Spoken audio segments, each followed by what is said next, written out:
Você sabe o que é flow?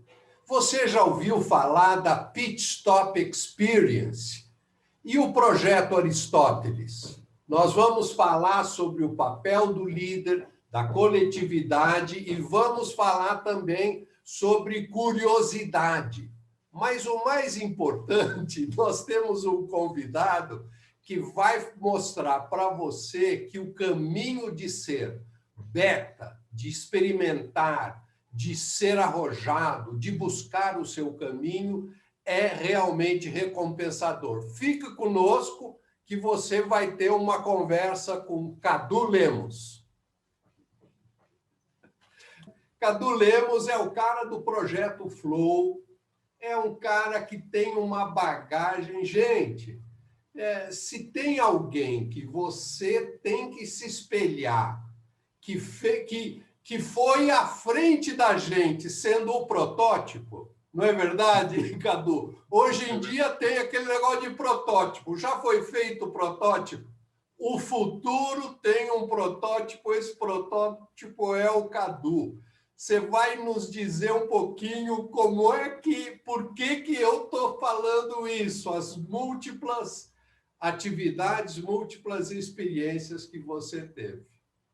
Então, vamos ouvi-lo.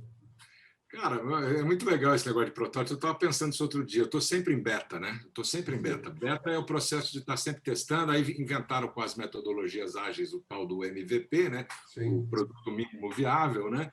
E essa coisa de trocar, eu já falava, né? Trocar o pneu do carro com o carro andando, trocar a turbina do avião com o avião andando e fazendo. E aí eu me dei conta, outro dia conversando com um amigo também, dessa história que você está falando do protótipo, de se testar tudo, de estar sempre buscando alguma coisa nova, no sentido de aplicar primeiro em si, depois ver se funciona, a inquietação, uma curiosidade tremenda. E eu, desde que me conheço por gente, eu sou assim. E aí, conversando com esse amigo, ele falava, você é o vovô da geração Slash, né? Porque o pessoal daqui, hoje em dia, essa geração millennial e os outros mais que chegaram agora, eles falam, já fiz isso, faço também aquilo, sou isso, sou aquilo. É só pegar lá o perfil no Instagram, que você vê essa história da geração Slash, das múltiplas atividades, ou, como fala uma amiga minha, várias encarnações profissionais. E eu costumo dizer o seguinte, eu sou muito grato porque eu tive várias vidas numa só. Eu vivi várias vidas numa só. Eu comecei... Então, vamos lá, vamos fazer uma retrospectiva. Coisa. Eu nasci em São Paulo, sou paulistano, mais paulistano impossível, nascido na avenida, ali na esquina da Paulista, na Promatre. Né? Então, assim, só que eu, com 3 anos... Ah, você também? Nós dois. Com 3 anos de idade, meus pais resolveram mudar para Brasília, com uma parada em Uberlândia, onde nasce meu irmão. Então, meu pai também era um empreendedor, chegou de Portugal nos anos 50, se fez aqui, foi empreendedor, trabalhou há algum tempo, inclusive em propaganda, trabalhou em vendas, trabalhou na GC Lever, né, que era Moinho Inglês, outras empresas daquela época, anos 60, até que ele resolve se fixar em Brasília para ser representante comercial. Brasília estava começando, em 65, tinha 3 anos de vida, 3, 4 anos de vida, tudo precisava lá.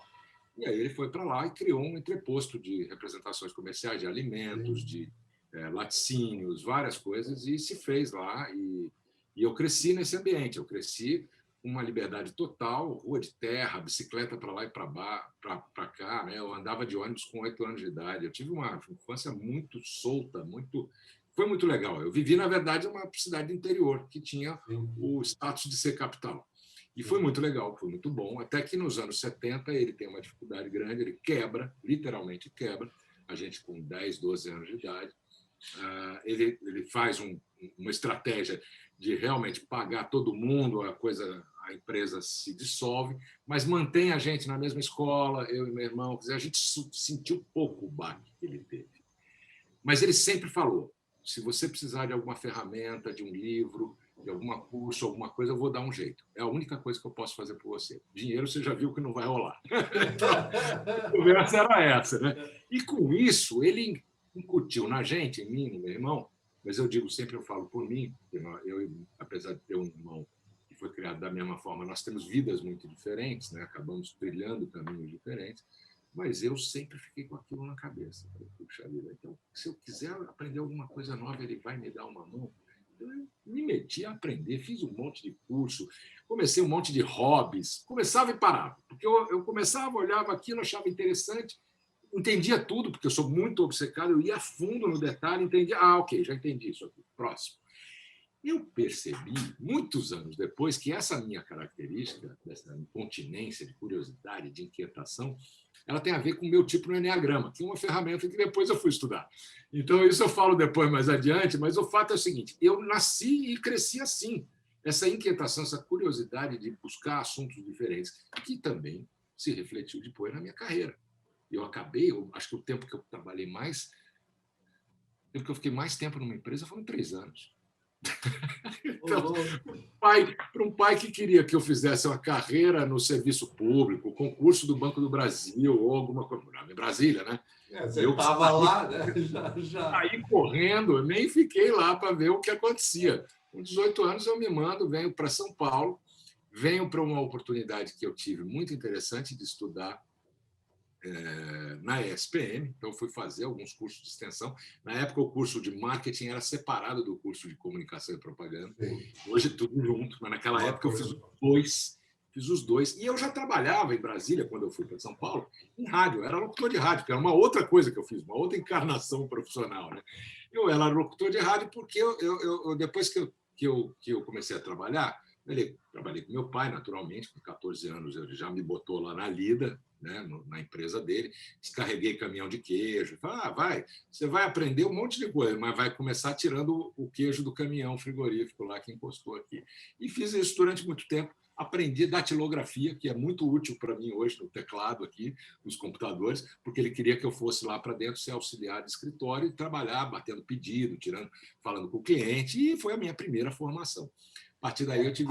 As novas gerações não sabem o que é treinar datilografia. Tinha escola de datilografia, eu tive a oportunidade de estudar nos Estados Unidos e o que seria hoje a 7ª, 8ª série, a gente tinha uma aula, uma classe específica para datilografar, que era para pegar a manha de não ser catador de milho, né? Exatamente. E olha a diferença que isso faz. É o que eu falo. Eu sou grato para o meu pai. 3 coisas. Vai? 2 coisas que eu... Muito mais. Muito mais. Mas vamos falar de 3. Primeira, essas ferramentas que eu aprendi. A primeira, com 7, 8 anos, eu já estava estudando inglês. Então, eu falo inglês como de uma segunda língua, muito fluente, tranquilo, estudo. Abriu uma janela na vida para mim, lá atrás. Com 7, 8 anos de idade. Então, eu tenho que agradecer isso aí. A outra foi a datilografia, que foi uma ferramenta que eu uso hoje. Eu escrevo, tenho que escrever artigo ou qualquer coisa que eu vá querer. Estou escrevendo mais um livro, eu sou coautor de 2 livros, eu tenho um e-book, e agora eu estou me debruçando, porque, na verdade, eu não sei se vai ser um livro ou um documentário, mas tem que fazer o roteiro. Então, eu tenho que escrever, e aí os dedinhos têm que funcionar. Então, essa é uma gratidão enorme que eu tenho pelas ferramentas. E a outra foi por esse fato dele dizer que o mais importante nessa vida é o conhecimento. O resto é consequência. Então, isso foi me levando, né? Eu tive essas experiências, trabalhei então com ele, depois trabalhei em rádio, locutor de rádio, imagina, em Brasília. Eu sou da época do rock dos anos 80. Eu e o Renato Russo dividimos estúdio durante quase um ano. A gente tinha um programa de jazz que a gente fazia junto, apresentava junto. Aí, quando a banda estourou lá naquele show do Circo Voador no Rio de Janeiro, quando o Legião lançou o disco, nossa, nunca mais eu vi o Renato. Nunca mais eu vi o Renato, falei com ele. O Bi Ribeiro estudava na minha sala do Objetivo, o Herbert Viana era um ano na frente do Paralamas, depois eles vão para o Rio, na Rural, na Faculdade Rural, eles criam o Paralamas lá com o João Baroni, mas eles eu encontrei ao longo de alguns anos depois, em shows, empresas, convenções, que eu ia fazer palestra e tal, a gente se cruzou. Então, eu venho dessa época, olha só, rádio. Aí eu trabalhei na Embaixada de Portugal, eu trabalhei em aviação, na Transbrasil. Então, tudo isso foi formando um mosaico de experiências que, quando eu decidi mudar para São Paulo, definitivamente nos anos 80, final dos anos 80, 87, eu me fixo definitivamente em São Paulo. Agência, né? Em agência. Fui trabalhar em comunicação. E foi por ali, melhor não fazer as contas, mas foi por ali, nessas épocas aí, final dos anos 80, começo dos anos 90, que a gente se conheceu. Eu estava começando o telemarketing, até fiquei vermelho quando conversando com o Fábio Adiron. Eu falei, nem me lembra, quer dizer, algumas coisas fogem ao nosso controle, que faz parte do mundo de negócios, infelizmente, perderam a mão com o telemarketing nos últimos 10 anos, 12 anos. Né? É verdade. É verdade. A gente se conheceu lá, a gente se conheceu também e ficamos muito próximos quando a criação do Instituto Brasileiro de Database Marketing. Database Marketing na American Express. A gente se encontrava nos corredores, nas reuniões da American Express. Você fez um trabalho muito intenso lá. Nós lançamos, né? Na época não tinha internet, né? Aliás, demorava muito, ainda estava longe de ter internet, então a gente trabalhava com aquela linha da comunicação, que era o marketing direto, né? As malas diretas, a carta de controle, quantidade de resposta essa, quanto o cara responde nessa aqui, o telefone que ele tinha que ligar para a gente poder pegar e reter. Então, entrava... O famoso split A e split B, né? Que hoje os caras falam em marketing digital na internet, tem teste AB como se fosse uma... Nossa! Isso aí veio da Lua para nós em 2014, 2016. Quando eu olho para esse negócio do marketing digital, eu falo, gente, mas a gente já fazia isso e com uma dificuldade, com recursos muito menores de resposta, de avaliação, de mensuração, e lançamos, né? Essa época que você está lembrando do American Express, a gente fez o lançamento do Gold Card, do American Express Gold. Sim. Foi um trabalho belíssimo. Eu lembro que eu tinha inclusive, a gente estava alinhado com o pessoal da American Express nos Estados Unidos, foi tudo muito, né, muito coordenado, o pessoal da agência de propaganda e nós do nosso lado aqui no marketing direto, que no fundo era muito mais legal, porque você sabia o que dava de resposta. Né? Os caras da propaganda nem imaginavam o que era a resposta de uma mala direta e saber o quanto no call center, né, na área de telemarketing. Sim. Então, cara, foi uma experiência sensacional. Essa foi uma das épocas mais legais da minha vida e que remonta a uma mudança de carreira, mais uma, que vem dessa época, quando o Carleto me indica para uma vaga no Banco Nacional. E lá vou eu virar do outro lado do balcão, eu vou virar cliente. Eu saio de agência e viro cliente como gerente de marketing direto do Banco Nacional. Fui trabalhar para um cara espetacular, que foi meu chefe e é meu amigo hoje, que eu adoro, que é o Luiz Urquiza, que hoje é sócio do Bernardinho, do Alexandre Ciori, na Baritec. Ele foi meu chefe no Banco Nacional. Ele também atuou muito forte com telemarketing, né? Com a Cioli, na montagem da 4A, né? E a história, quer dizer, a história de muita gente passa, né? Pelo marketing direto, né? Bacana isso. E foi assim, eu tenho uma memória eu honro muito esse momento da minha vida, porque ele mudou, ele foi um definidor, ele foi um divisor de águas. Quando eu saio de agência e viro um executivo do mercado financeiro, mas ali a minha inquietação dentro do banco também era tão grande que eu não consegui ficar na posição de gerente. O Urquiza vendo essa minha inquietação, ele falou, já sei o que você vai fazer.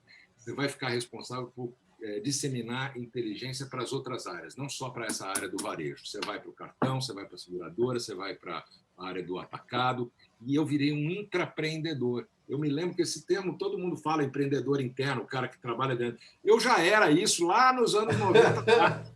Porque o que eu fazia? Eu fazia eventos, eu trouxe o Jim Rosenfield, que era um super consultor na época de marketing direto, de cartão de crédito e tal, trouxe ele para o Brasil para fazer um seminário. Organizei eventos, workshops, eu era o cara que camelava, vamos dizer, fazia os tours dentro da organização do Banco Nacional para disseminar ideias de inovação. Nós tínhamos uma área de inovação no banco também, então eu viajei. Nós fomos criar um banco sem agência antes da internet. Eu estou falando do Easy Bank, que era a marca provisória.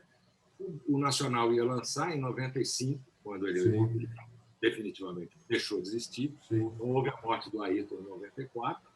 Perde o grande porta-voz da marca, da comunicação, em 94, e aí temos que reamarrar tudo isso. Nesse meio do processo começa a vir um negócio chamado Internet, Information Superhighway, que viria a se chamar Internet. E eu estava lá nos Estados Unidos, eu assisti uma palestra do Scott Cook, da Intuit, que era um software de gestão financeira, eu estava lá num evento em Nova York. Quando eu chego no Brasil, falo para o Kiss, nós temos que entrar nesse negócio de internet ontem.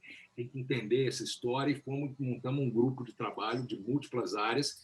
Criamos o primeiro site brasileiro de um banco na internet. O Bradesco disse que eles foram os primeiros, mas não, só porque o Nacional não existe mais. Eles levaram 6 meses para lançar o site dele. Site era uma maneira elegante de dizer o que era um grande folheto eletrônico, mas a gente estava lá, a gente testou, a gente foi o primeiro a fazer isso. Então, olha aí, mais uma coisa que é fruto dessa inquietação. Então, eu fui, vamos dizer assim, trazendo para a minha caixinha de ferramentas essas vivências todas. Sim. E que foram me dadas oportunidades por pessoas que entenderam que eu não conseguiria fazer uma coisa só. Entendeu? Então, foi muito legal. Mais uma gratidão que eu tenho. E aí, cara... Deixa eu só fazer um parênteses, porque você está dando uma dica muito importante, porque, às vezes, a pessoa ela é oprimida pelos seus diferenciais, pelo seu jeito, pela forma.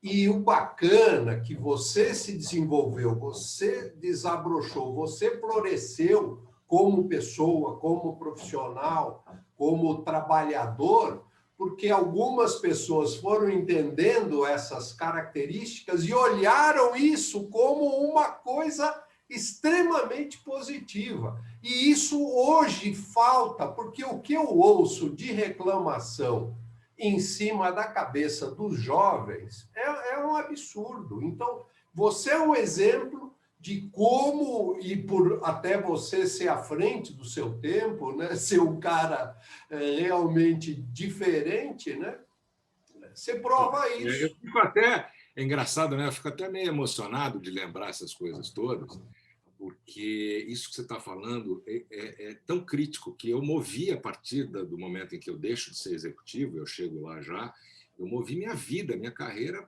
nesse sentido, de enxergar onde é que as pessoas, onde é que está esse potencial das pessoas e fazer com que elas, né, criar ambientes onde isso possa florescer, né, vir para a tona. Por quê? Porque eu tive isso. Isso é o que você falou. Foi legal você fazer essa pausa, porque faz a gente lembrar um pouco desse caminho. E eu me emociono até, porque eu fico pensando, se eu não tivesse tido isso, se eu não pudesse exercer toda essa minha inquietação, e quanta gente que passa por isso.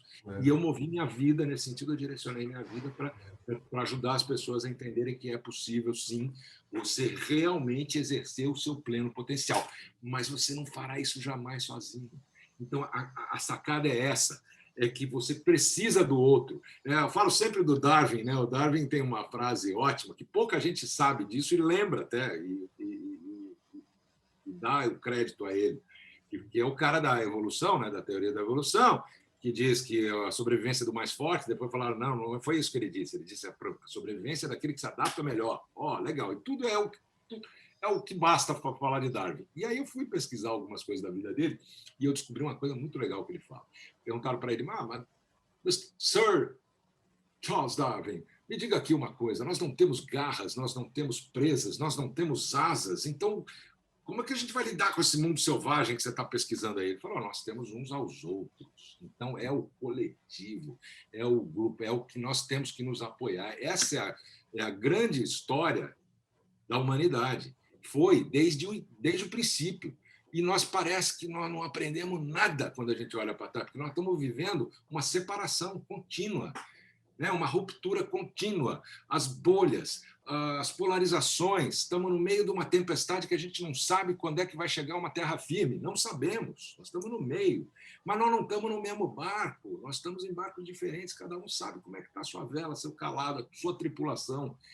E essa é a hora de estar junto e nós não estamos. Né? Quer dizer, e isso moveu muito. Né? Quando eu saio do banco e estendo minha gratidão a todo mundo que me deu as oportunidades de fazer, e olhar para trás e ver que tem uma trajetória legal. E eu convido as pessoas, quando eu faço os trabalhos de mentoria, eu tenho vários mentorados executivos que eu ajudo, trabalho com eles individualmente, alguns em grupo, onde eu falo, você tem que olhar e contar a sua história, escrever sua biografia, o que você já fez, esquece.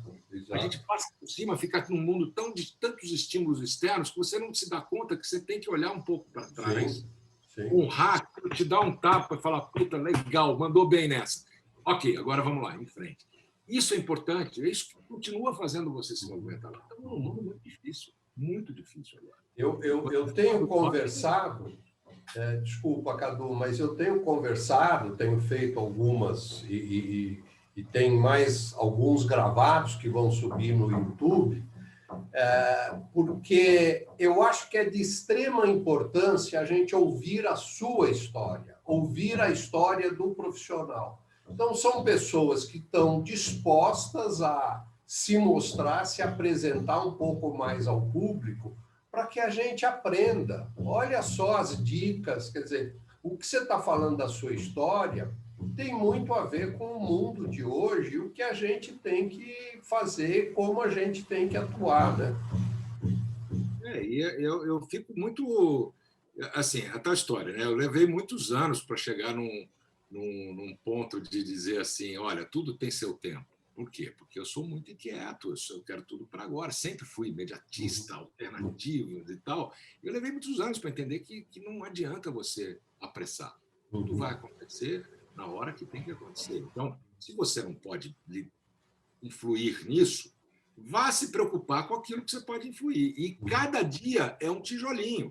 E as mudanças, elas não acontecem de uma hora para outra. São ganhos marginais que você faz dia a dia. E quando você percebe isso e introjeta como uma prática, como uma rotina, ou como um ritual, como eu gosto de chamar, eu gosto de dizer que eu construí rituais para poder seguir adiante com essa vida complicada que a gente tem.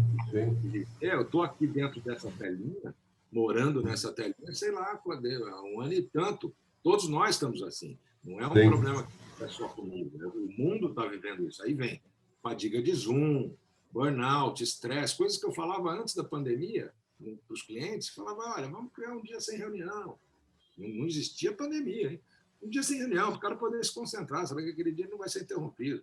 Vamos criar uma sala de flow, que aí é a história do flow, né? Que eu me envolvi profundamente nisso. Então, hoje faço, quando eu olho para trás tudo isso, faço aquilo que era o que eu queria que tivesse para mim na época, e não tinha, então tinha que ser construído de uma certa forma. Toda essa visão, essa inquietação, mas é uma inquietação que sabe o tempo das coisas. Você falou do coletivo, falou do time, e, obviamente, eu já sabia, nós vamos ter que fazer a sequência, né? A conversa com o Cadu 2, 3, 4, sei lá, porque tem muita coisa para a gente falar, mas eu queria... Se deixar falar, meu filho, eu falo mesmo. Esse aqui, e 2, né? Juntou nós dois, então já viu. Mas você me fez lembrar, quando fala de time, que você ainda né? O cara que monta aquele tipo de workshop, exercício da pole position, do pit stop, que trabalha o time. Pit stop. Cara, o Pit Stop Experience é uma das outras alegrias que eu tenho, né? E uma gratidão que eu tenho da vida ter me colocado no caminho. Um cara que foi piloto, construtor de carros, de protótipos, chefe de equipe, dono de escola de kart, passaram pela mão dele pilotos como o Felipe Massa, o Max Wilson, um monte de gente conhecida por aí. E esse cara um dia cansou dessa vida de corrida e resolveu criar um equipamento onde ele pudesse fazer... Imagina um touro mecânico. A ideia dele é, imagina um touro mecânico para colocar em eventos e tal.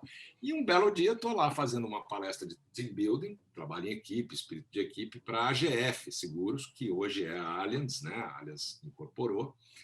E o presidente da AGF fala, pô, essa sua palestra que eu te trouxe para fazer aqui tem tudo a ver com o negócio que a gente contratou aí para o pessoal se divertir depois. Vai lá olhar.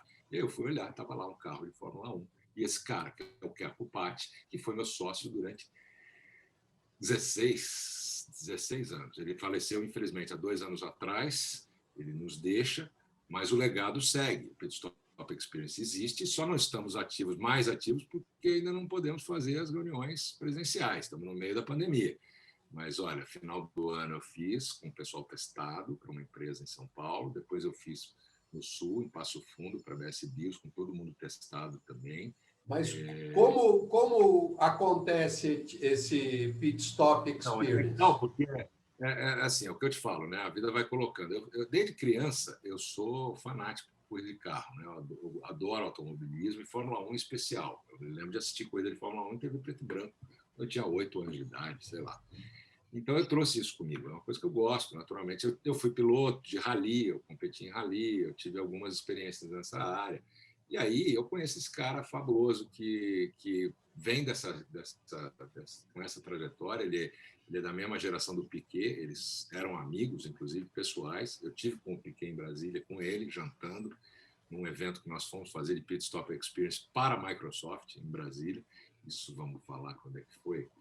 2007, 2008, por aí. E aí ele tem um acidente de carro, né? Então ele deixa de ser piloto e passa a ser o cara que está por trás, né? Ele é dono de equipe, ele constrói carros, ele ensina pilotos, ele é coach de pilotos e tal. E ele cria esse produto que era um produto promocional. E eu vou lá e falo, pô, mas isso aqui, cara, isso aqui dá para fazer um terceiro negócio. Eu tenho palestra, você tem o equipamento, vamos criar um negócio que é juntar a visão sistêmica, trabalho em equipe, comunicação, planejamento, tomada de decisão sob pressão, tudo isso que eu falo nas minhas palestras, vamos fazer os caras viverem na prática. E aí criamos essa dinâmica. E eu vou te dizer, foi em 2008, eu acho. Bom, já faz um tempo. 2006. Não, perdão, nossa, começou 2004, cara. 2004. Eu conheci ele em 2003. 2004 a gente lança o programa. Então são muitos anos. Ele já foi embora 2 anos atrás, vai fazer 3 anos, daqui a pouco. E a gente trabalhou muito. E esses aspectos que eu comentei com você, eles são vivenciados nessa dinâmica. Quer dizer, você leva o carro, o bólido, e tem que trocar o pneu e tem que trabalhar, sei lá, quantas pessoas? 8, 10 pessoas? Eu trabalho como na Fórmula 1. Então, é uma réplica com o carro de Fórmula 1, os pneus e tal, e as equipes são de 12, 3 em cada roda. Como na Fórmula 1, tem 3 carinhas em cada roda para fazer a troca. Só que eu começo, dependendo da agenda, do tempo e da quantidade de pessoas que estão para participar da dinâmica, um em cada roda, porque o cara vai trabalhar sozinho primeiro e depois ele vai trabalhar com o coletivo, para ele entender essa noção. Outra coisa, é muito legal isso. Quando a gente divide qualquer equipe, qualquer grupo em equipes para fazer uma determinada tarefa, é da natureza humana, é da condição humana que os caras se vejam como competidores entre si. Ah, vou dar um pau em você, o sangue no olho, né? Faca no dente. Ah, nós aqui que somos melhor. Trocar pneu aqui mais rápido, somos nós mesmos. Vocês vão perder. E fica aquela coisa, aquele clima de competição, e eu deixo isso acontecer, né? E aí eles fazem a primeira rodada no carro lá, tal. Depois da palestra, a palestra contextualiza por que o mundo da Fórmula 1 pode nos ensinar tanto dentro das organizações, né? Por várias razões. E aí eles vão para a prática e eu deixo eles acharem que eles estão competindo uns com os outros. Aí eu marco os tempos e aí vem o momento de ruptura, a primeira lição que os caras aprendem. Eu somo e tem uma média. Então, vamos dizer que deu 19 segundos. Ah, pessoal, o retrato desse time aqui da empresa X é uma média de 19 segundos. De cada uma das equipes deu 19 segundos. E eu já trabalhei para todo mundo que você pode imaginar. Né? Todos os bancos, todas as empresas de varejo, todas as empresas de tecnologia, são muitos anos fazendo isso. Então, vamos pegar um exemplo engraçado aqui, por exemplo. Itaú e Bradesco. Fiz muito para os dois. Então, eu brincava com o pessoal do Bradesco. Ó, pessoal, 19 segundos, o pessoal do Itaú fez também. Dá para bater esse tempo? O que eu fazia nessa hora? Eu virava a chave da energia do grupo, porque eu deixava que eles sacassem que a competição não estava entre eles, estava com o concorrente que está lá fora. E para o Itaú eu fazia a mesma coisa. Pessoal, o Bradesco fez 19 segundos também. E aí? E é claro, momentos diferentes, anos diferentes, mas a referência, obviamente, quem é o maior concorrente do Itaú? É o Bradesco. Quem é o maior concorrente do Bradesco? É o Itaú. Então, eu usava isso para dizer o seguinte, a concorrência não está aqui entre vocês. E essa hora que a gente ia fazer a rodada final. Volney, te juro, cara, cansei de ver equipes baixarem 3, 4 segundos da média. Às vezes 5. Então, você tem sempre algo mais para dar, mas você tem que estar orientado, instigado, provocado, tem que ter o norte claro, tem que dividir o risco com os teus companheiros, e aí você vai mais longe. E eu provava isso para eles. Então, eles sentiam, mudava a energia do grupo, eles torciam uns pelos outros, era muito legal. voltamos para a sala, e aí vem um debriefing estruturado, onde eles vão discutir essa experiência à luz de 4 quadrantes. Fatos, emoções que vieram, insights que vieram, e o que eles vão fazer a partir de agora, dentro dessa experiência, vivendo essa experiência, o que eles vão fazer a partir de agora, dentro do dia a dia deles. E assim, meu amigo, foram muitos anos. E o programa está aí. A gente só, infelizmente, não consegue fazer ele online ainda, mas quem sabe, uma hora a gente inventa com a realidade virtual e tal. E é isso que eu faço. Eu faço isso com regatas, com veleiros oceânicos, expedições de jipe, mas o pit stop, trocadilhos à parte, sempre foi o carro-chefe. Todo mundo adora fazer. A mulherada, inclusive, adora também. Fala, mas isso vou contratar você, porque eu só tenho homem aqui, então eu preciso trabalhar com... Falei, lê do engano seu. As mulheres se divertem e são melhores que os homens nessa atividade. E é verdade, porque é jeito, não é força, não é aquela coisa. E tudo isso são elementos que vêm no debriefing e tornam aquelas equipes que passam nos nossos programas mais empáticas uns com os outros. Então, constrói empatia, constrói tolerância. Eu vejo por que ele errou, por que deu certo, por que não deu certo. Estamos juntos. Na hora que eu mudo essa chave e dizer que a concorrência está lá fora, vamos olhar para a gente. Então, a gente, naturalmente, isso foi amadurecendo o nosso conteúdo. Estou falando de 2004, que a gente começou a fazer isso. Em 2017, quando eu saio de São Paulo definitivamente, depois de 30 anos, de 87 a 2017, morando em São Paulo, eu venho para o meio do mato para me dedicar mais à produção de conteúdo, pesquisas, leituras e tal. Eu quis sair de... Realmente, eu estava numa apagação de incêndio constante em São Paulo. São Paulo era um ritmo que foi muito bom durante um tempo, mas para mim chegou o limite. E a minha mulher queria já faz tempo mudar para o interior e a gente veio para um lugar onde eu não tenho CEP, eu não tenho cobertura de celular, mas tenho um bom Wi-Fi, pelo menos até agora estamos aqui juntos. Né? E aí, o que eu introduzi nesse processo todo? Eu trouxe o entendimento do que é esse estado ampliado de consciência que nos coloca mais produtivos, mais criativos, acelerando a nossa aprendizagem, tal, que é o estado de flow. E eu trago Agora isso... você chegou no ponto que a gente tinha que falar, que é você explicar o seu projeto Flow e o que significa Flow e quem é Mihaly Csikszentmihalyi. O nome eu vou ensinar você a falar o nome dele também. Então, pois é, a gente foi amadurecendo essas coisas todas das equipes, dos princípios, e quando eu venho para cá, em 2017, eu me lembro, por várias razões, por causa dos livros que eu começo a desempacotar, colocar aqui atrás e tal, e vem o livro do professor Csikszentmihalyi, que eu comprei nos anos 80. Então, eu já tinha lido o livro logo depois que ele publicou a primeira edição dele. Foi lançado no Brasil pela editora Objetiva. E eu comprei na época, eu fiquei louco com o conceito, achei demais. Li a pesquisa dele e tal, mas a vida te empurra para outros caminhos e tal, e eu coloquei aquilo numa caixinha. Quando eu voltei para cá, eu falei, bom, eu preciso dar uma virada de novo no negócio, estamos agora com tempo para construir novas vertentes para consultoria e tal, e eu queria retomar aquela história, estava muito focado em meditação, atenção plena, respiração, autoconhecimento. Eu estudei profundamente o Enneagrama, que é uma ferramenta de autoconhecimento muito poderosa, e eu queria trabalhar isso nas equipes, para as empresas. Eu já vinha trabalhando antes, mas agora eu queria levar isso para um grau de criar um sistema, desenvolver uma metodologia que juntasse algumas coisas, quase como se fosse um Lego, com coisas bacanas que ao longo desses meus, sei lá, quase 40 anos de vida profissional, ou 40, mais de 40 anos, que eu comecei a trabalhar com 14, estou com 59, então são mais de 40 anos de vida profissional, me trouxeram, fui juntando as coisas que eu vi ao longo dessa minha caminhada toda. E aí eu pego o livro do professor Csikszentmihalyi de novo, e aí eu mergulho de novo nessa história. E de uma obsessão tão grande, assim, positiva, né? Benéfica, do bem, não aquela obsessão maléfica, mas eu mergulho assim, de passar noite sem dormir, lendo e pesquisando na internet, e parará, e eu descobri que eu estava em flow fazendo isso. Né? Então eu vou explicar tudo. Aí, para minha alegria, eu conecto com o assunto e descubro que tem gente, um monte de gente no mundo falando disso, inclusive no Brasil. É que no Brasil, o pessoal, eles acham legal falar do flow, mas eles vão só até a página 2. Ninguém foi entender cientificamente a questão de neuroquímicos, neuroelétricos. Vai assim dizendo, olha, os gatilhos que você precisa para entrar em flow são esses. Você precisa não estar distraído, construir foco, tem que ter feedback contínuo. E o cara para aí. Eu falei, não, mas tem mais que isso. Porque eu lembrei do livro. E aí eu me conectei com quem? Com o próprio professor Mihaly Csikszentmihalyi, que é assim que fala o nome, parece uma sopa de letrinha, né? Csikszentmihalyi, através da equipe dele na Hungria, ele é húngaro, né?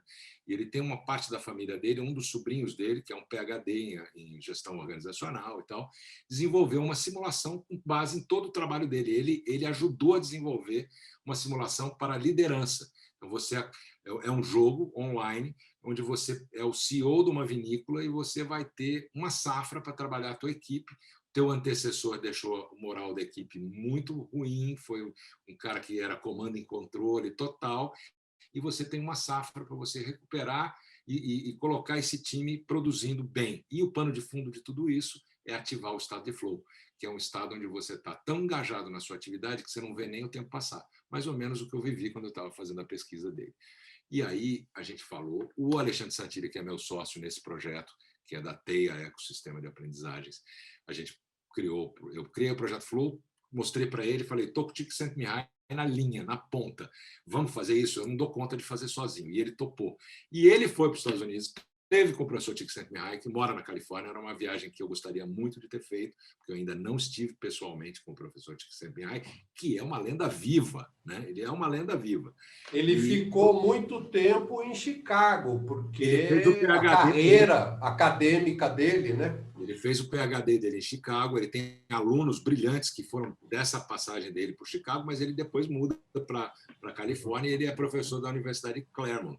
Ele está saindo agora, eu soube semana retrasada, ele está saindo da vida pública agora, acadêmica, ele vai se recolher, ele está com 86 anos, faz 87 este ano, então agora é a hora dele aproveitar um pouco de tudo, está mais perto da família. Ele continua como acionista da área Simulations, e consultor direto, então a gente bebe na fonte com ele nesse jogo, e esse jogo, o Santini teve com ele lá na Califórnia, a gente tem vídeos deles conversando e tal, era para eu ter ido, mas aí, claro, o dever chama, 2 eventos para falar de flow para a área de saúde, 2 laboratórios, o Abbott, que era a ABV, e o outro lá no sul, que era a Fresenius, se não me engano, Gramado e Comandatuba, um dia após o outro, na mesma época da viagem para a Califórnia. Eu falei, bom, tem que escolher e vamos ajudar o pessoal a entender mais o flow aqui, fui fazer enquanto ele ia para lá.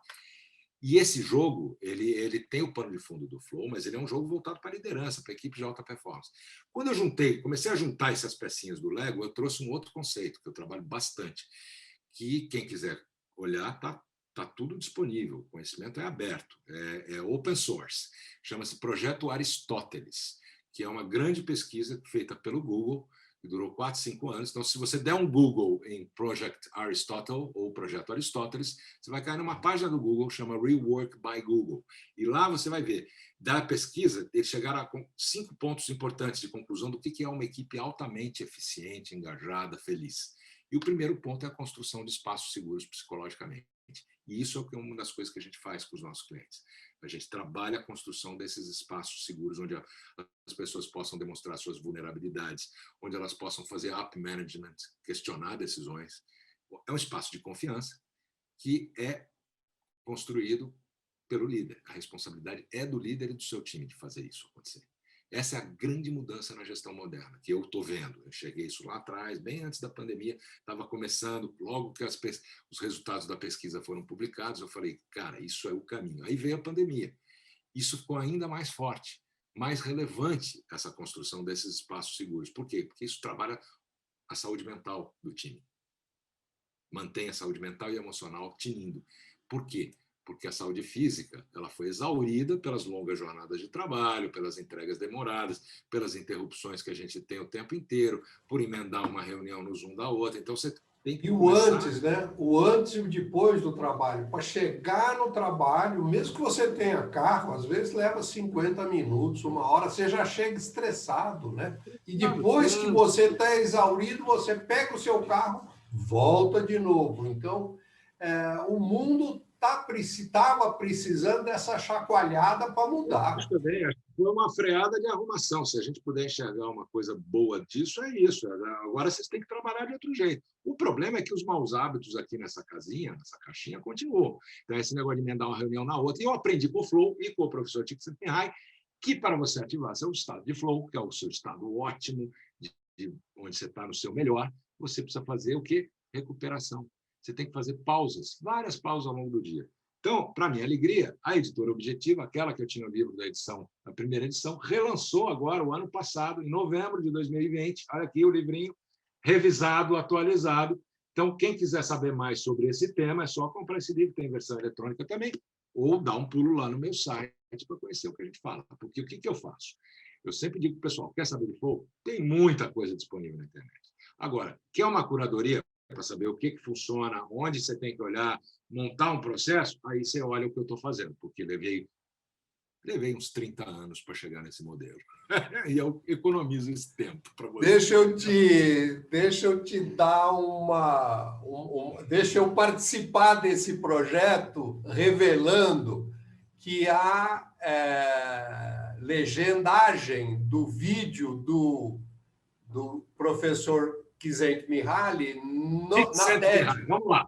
Vamos falar. Csikszentmihalyi. Csikszentmihalyi. Ele fala que... Mihaly.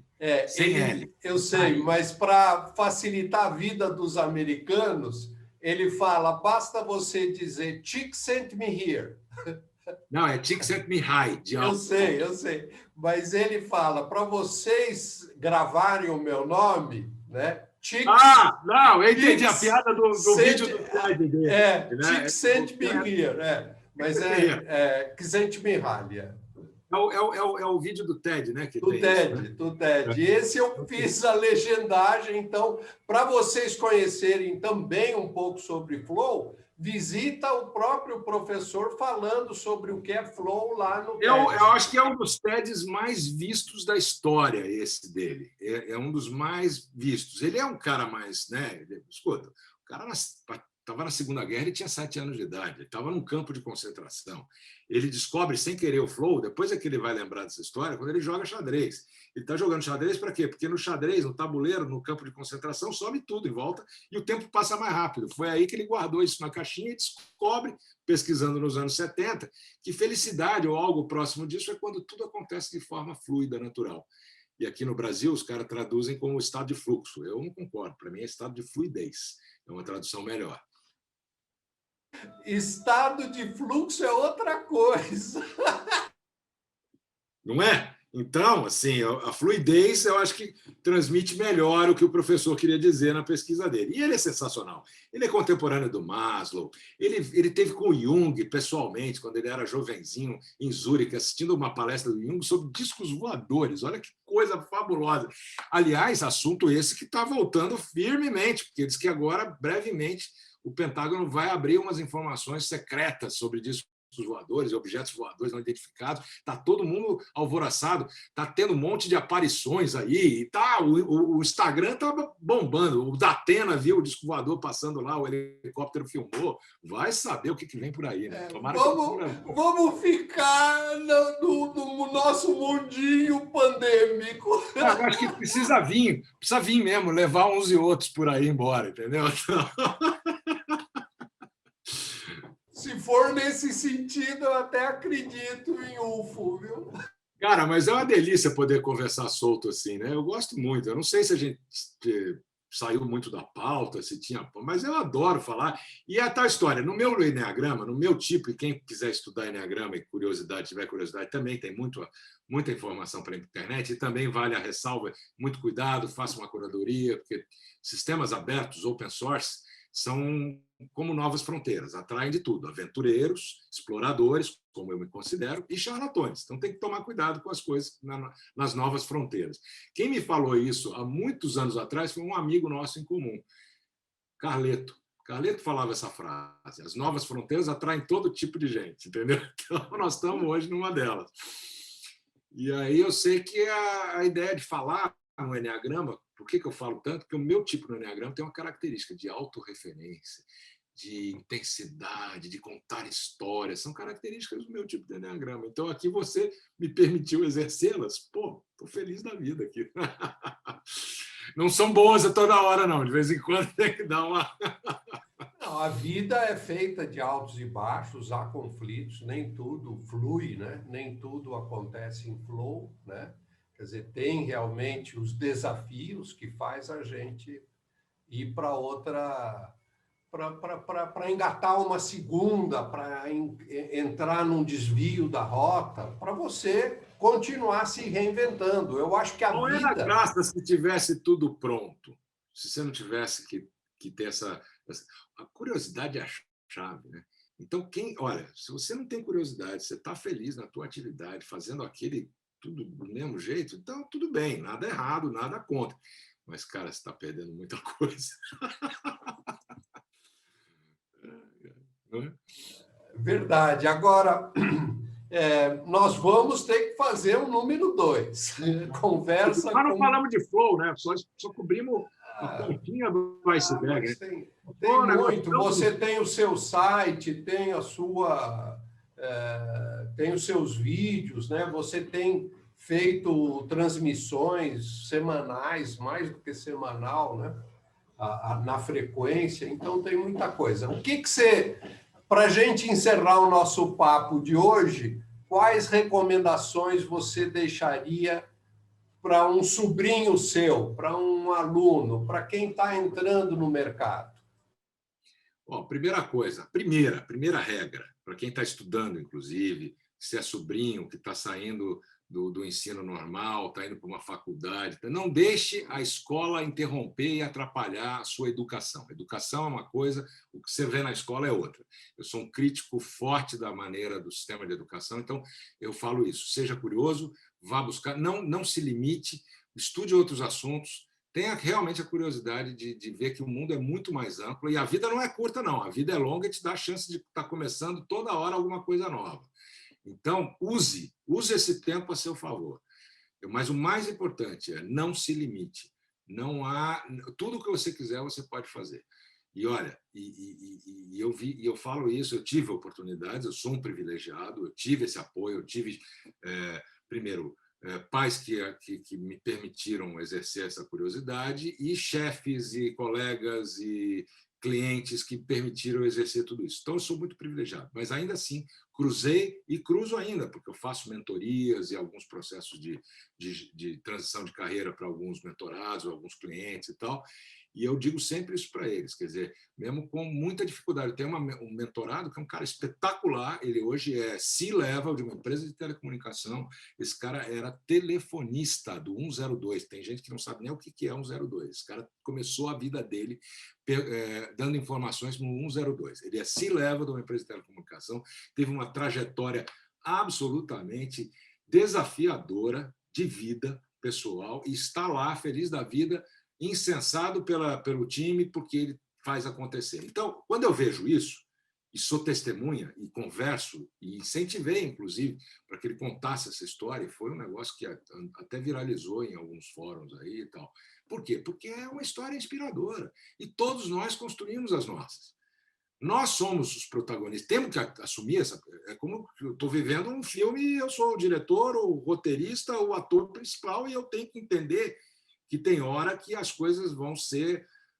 Eu falo, vai estudar, né? Conhecimento, não deixa a escola atrapalhar. Vai estudar o que é a jornada do herói. Vai ver o Campbell, vai ler O Poder do Mito, Joseph Campbell. A jornada do herói é exatamente o nosso ciclo da vida, de todos nós.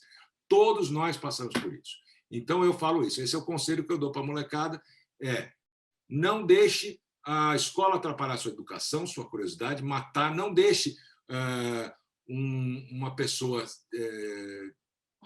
te diminuir, no sentido daquilo que você tem capacidade de fazer.